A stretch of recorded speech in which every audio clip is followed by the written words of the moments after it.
Capítulo 4: O microambiente celular e o câncer. O microambiente em que a célula vive é repleto de acontecimentos conhecidos como eventos celulares, os quais muitos deles não foram ainda completamente elucidados pela ciência atual. A prova disso são os milhões de publicações científicas que saem todos os anos nas áreas de biologia celular e molecular. Tais novos conhecimentos são incorporados anualmente nas novas versões atualizadas e edições de livros didáticos ligados às áreas mencionadas acima. Isso mostra que o mundo celular é realmente um universo infinito e muito mais complexo do que imaginamos ser, merecendo assim ser explorado de forma contínua e com respeito. Além disso, esse mundo celular vem sofrendo mudanças genéticas sutis à medida que nosso espírito evolui. Ou seja, espíritos mais evoluídos receberão ao reencarnar um corpo menos denso. Podemos já ver isso, por exemplo, em crianças que estão nascendo com aversão a alimentos de origem animal. Não conseguem se alimentar de carnes, ovos ou leites e derivados. Seus corpos não aceitam, têm nojo, ânsia, ou seja, seus corpos são mais sutis e menos grosseiros, menos densos. Por isso que disse anteriormente que a humanidade do futuro será vegana. As células do nosso organismo diferem entre si em muitos aspectos. No que se refere à sobrevida média, por exemplo, enquanto uma hemácia ou um glóbulo vermelho vive em média 90 a 120 dias na nossa corrente sanguínea, uma célula parietal ou oxíntica do estômago vive apenas em média 3 dias. O fato é que existe uma renovação constante das células que habitam determinados tecidos. A partir daí, vemos que a proliferação celular é um evento constante que acontece no nosso organismo e nem sequer percebemos isso. Por essa razão, não podemos estranhar quando um determinado tumor, conjunto de células, começa a aumentar o seu volume através do aumento do número de células. Afinal, o que elas estão fazendo é apenas sobrevivendo. O que acontece é que as células mais internas do tumor vão ficando sem nutrientes e morrendo por necrose, em decorrência do rápido crescimento, obrigando a invadirem os tecidos adjacentes na busca de mais nutrientes e até mesmo estimulando a criação de novos vasos sanguíneos, o que chamamos de angiogênese, para irrigar o tumor. É uma corrida desenfreada pela sobrevivência, na qual as células mais fortes sobrevivem. O que devemos nos perguntar é como elas chegaram a tal estado de ampla capacidade proliferativa, ou seja, independentemente dos mecanismos moleculares que desencadeiam essa ampla proliferação, que já é considerado o efeito e não a causa, algo anterior, dito causa, seja alguma agressão ao DNA ou outro acontecimento de caráter obviamente agressivo, foi o responsável por iniciar essa cascata de eventos.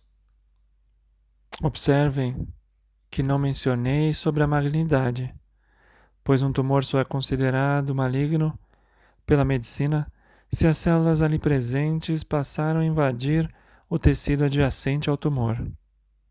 Dessa forma, em um tumor com característica benigna, as células apenas estão se proliferando lentamente no seu determinado sítio onde estão localizadas. Muitos não sabem, mas essas células podem vir a se tornar células normais novamente, desaparecendo por completo o conjunto de células ou tumor formado anteriormente.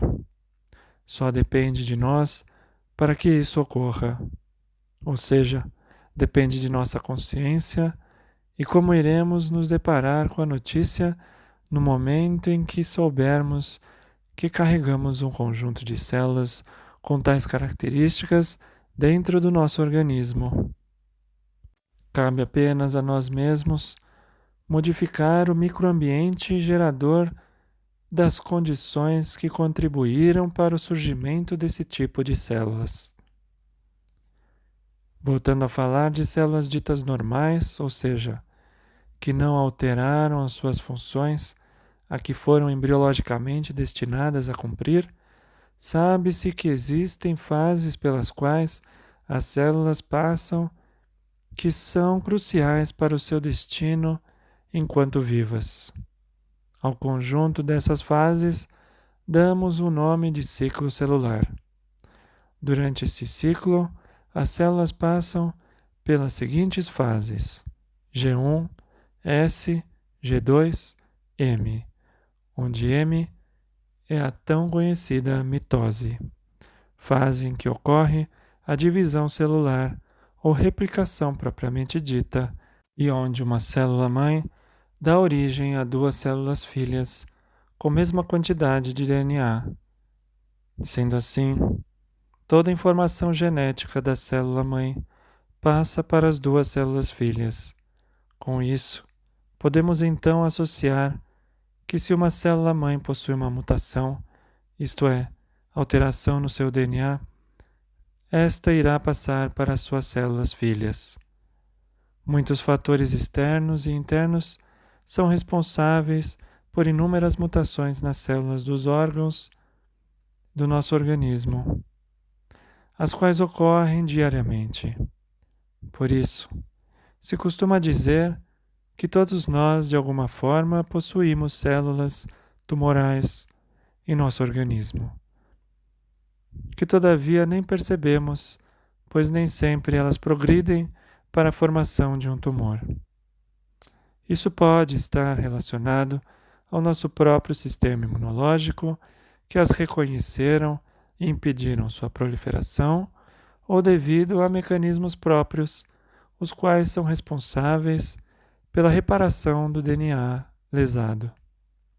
Além disso, quando tal célula não conseguir reparar os seus danos causados em seu DNA, a mesma pode ainda iniciar um processo de morte celular programada, que chamamos de apoptose, a qual o sistema imune não promove nenhum tipo de resposta inflamatória. Trata-se de uma morte silenciosa, contrariamente à morte do tipo necrose, a qual ativa importantemente o sistema imunológico para que ocorra posterior regeneração do tecido lesado. Com relação à morte silenciosa por apoptose, trata-se de um evento muito mais complexo, pois uma célula tumoral que já iniciou sua vida interagindo com o organismo, inclusive com a resposta imunológica gerada, irá crescer e se proliferar, de certa forma a impedir que haja uma resposta imune eficaz. Em certos casos, o sistema imune poderá até contribuir para o crescimento do tumor. O sensato seria ter um sistema imunológico saudável que gerasse um microambiente desconfortável para a célula tumoral, mas isso nem sempre ocorre, pois a saúde do nosso sistema imune depende não somente dele próprio, mas da mente e atitudes do seu dono para com o seu próprio corpo. Por outro lado, ainda existem casos em que uma célula tumoral poderá viver em certa harmonia com o sistema imunológico durante a vida toda do indivíduo sem que ele perceba a presença dessa célula. Uma célula que se encontra na fase G1 do ciclo celular está no intenso crescimento, com uma intensa atividade e síntese de proteínas importantes para a sua progressão à fase S, e assim por diante. Todavia, essa célula só continua sua jornada da fase G1 para a fase S, onde ocorre a síntese de DNA, se o microambiente à sua volta se encontra favorável para tal. Isso também serve para as fases S e G2 do ciclo celular. Se o microambiente não é favorável, então a célula para numa outra fase que chamamos de Z0. Essa fase G0 é onde a célula está aquiescente ou latente. Nessa situação, seu metabolismo é basal e mais lento, funcionando apenas para mantê-la viva. Pesquisadores descobriram que em certos tumores benignos, os quais ainda não invadiram nenhum tecido adjacente, as células que se encontravam na fase G0, após sofrerem certo estímulo físico, por exemplo, uma cirurgia ou biópsia, eram ativadas, retornando às suas atividades relacionadas à sua progressão no ciclo celular. Ou seja, tais células saíram de sua fase latente e voltaram a se proliferar intensamente. Por isso, deveria existir um critério de análise mais criterioso, mais crítico, com relação à decisão da realização de algumas cirurgias ou até biópsias. Mas, infelizmente, não são todos os médicos que conhecem esse fenômeno e tão poucos seus pacientes teriam algum senso crítico quanto a isso. Vale ressaltar que muitos pacientes que optaram ou foram convencidos por seus médicos a fazerem cirurgia de retirada de um tumor benigno evoluíram para uma piora do quadro, que antes era estável, vindo a falecer algumas semanas após o procedimento.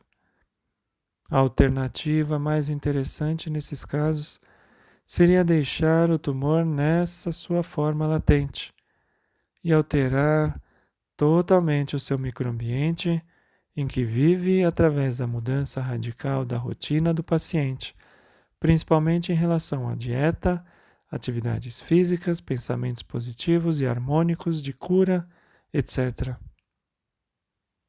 Isso tudo, como veremos a seguir, provocará mudanças no microambiente celular, não encontrando mais necessidade dessas células tumorais seguirem com sua manifestação na matéria. Pesquisas sobre a base molecular da metástase dos tumores têm identificado numerosas proteínas que influenciam nesse processo, condições que levem ao crescimento de células malignas em sítios distantes do tumor inicial ou primário, sítios metastáticos, são largamente desconhecidos, mas sem dúvida incluem um microambiente apropriado, presença de hormônios locais, oxigenação, nutrientes ou fatores de crescimento para o crescimento das mesmas, além de um ambiente para a formação de novos vasos. Os fatores que determinam o comprimento do período desde a disseminação das células tumorais até o aparecimento das manifestações clínicas da metástase são também pouco conhecidos. Na verdade, nunca existirá uma regra para isso, pois ela dependerá de todo um contexto ligado à vida que o indivíduo leva e sua rotina, como mencionado anteriormente. Através de análises de células isoladas, a maioria disseminada do tumor original para a medula óssea, é possível perceber a existência de células que não estão se proliferando no momento da primeira cirurgia. Com isso, é preciso entender que ao se fazer uma cirurgia é possível que essas células sejam acordadas ou irritadas, como explicaremos mais à frente, e assim comecem a se proliferar novamente.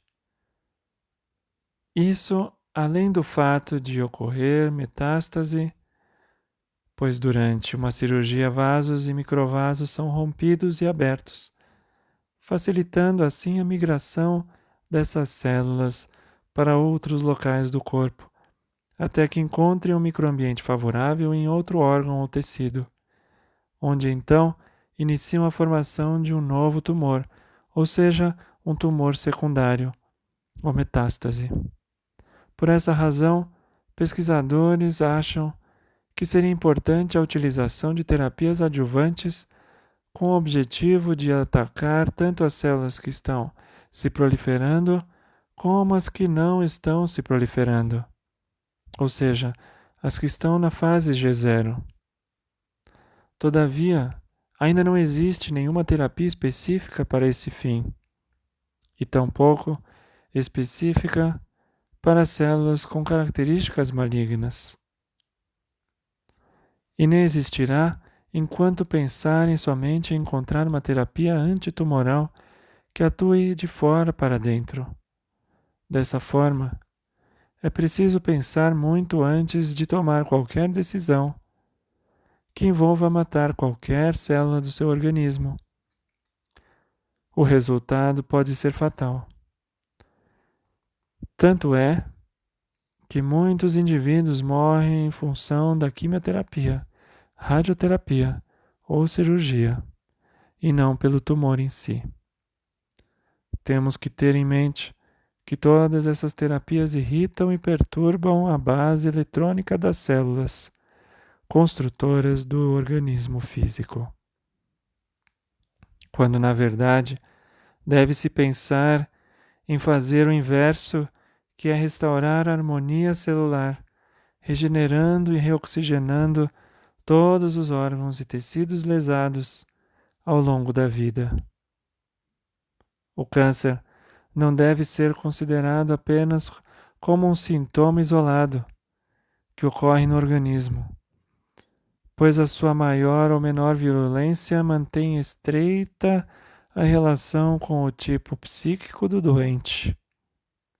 Ou seja, as células, antes de se tornarem tumorais e se estabelecerem em um determinado sítio, receberam os fluidos mórbidos provenientes dos campos mentais e emotivos, os quais abalaram o campo bioelétrico animal e lesaram o sistema vital de defesa, para aí sim situarem-se num órgão ou sistema orgânico mais vulnerável do corpo físico. O motivo pelo qual insisto na manutenção da harmonia e equilíbrio interno e entre os corpos e planos mental e emocional é justamente pelo fato de que somos constituídos por células em constante replicação. Desse modo, qualquer desarmonia ou desequilíbrio psíquico e emocional é factível de causar alterações bioquímicas e moleculares quaisquer que sejam no perfeito e complexo sistema de moléculas que regulam o ciclo celular.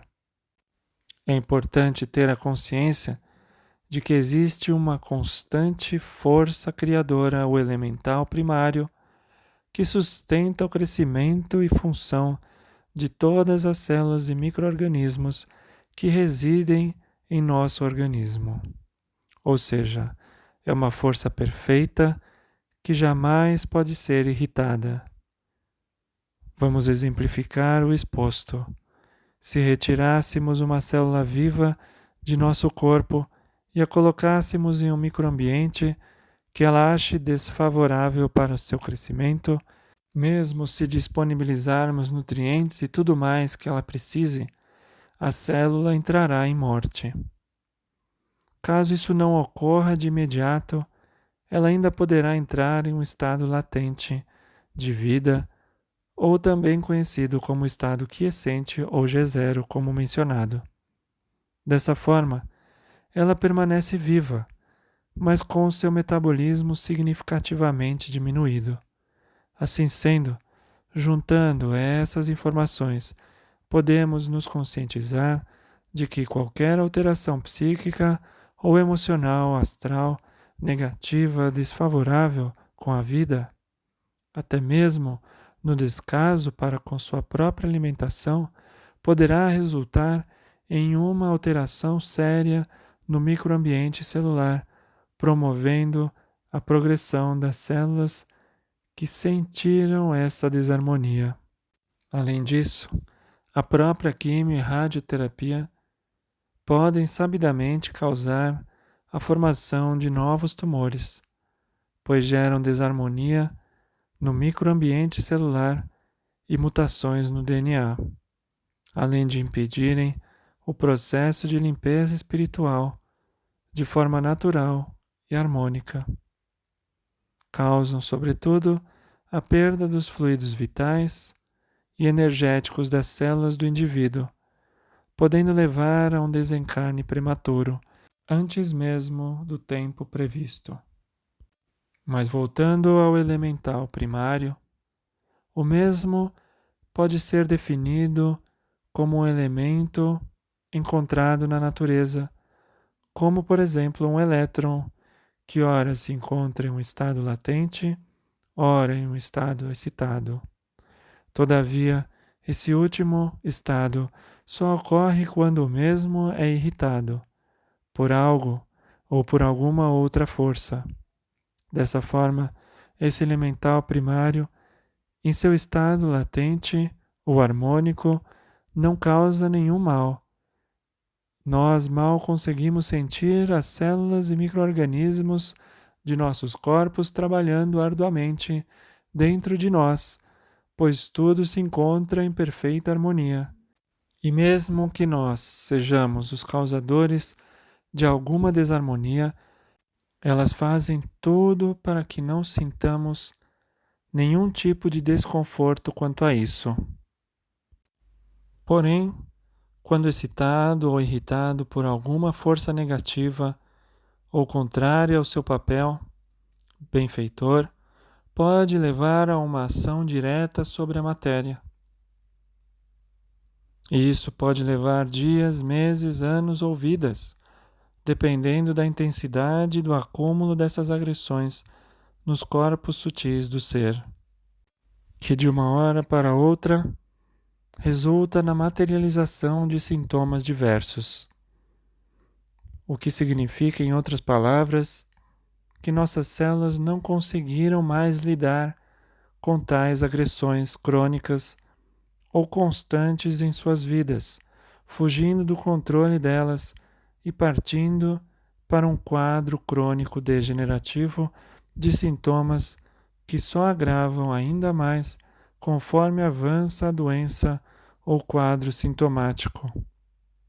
Portanto, para a cura completa desse tipo de situação já instalada no organismo, só existirá uma solução: a mudança completa de seus hábitos para o resto da vida do indivíduo. Não existirá nenhuma droga milagrosa que salvará qualquer pessoa de um quadro como esse. Poderá aliviar sintomas, mas não curar.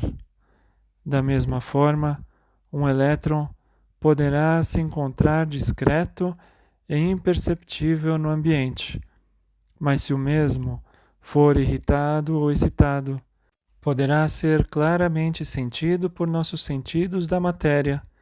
Por exemplo, quando no inverno tiramos uma blusa de lã do nosso corpo, ouvimos e sentimos os estalos elétricos causados pelos elétrons excitados.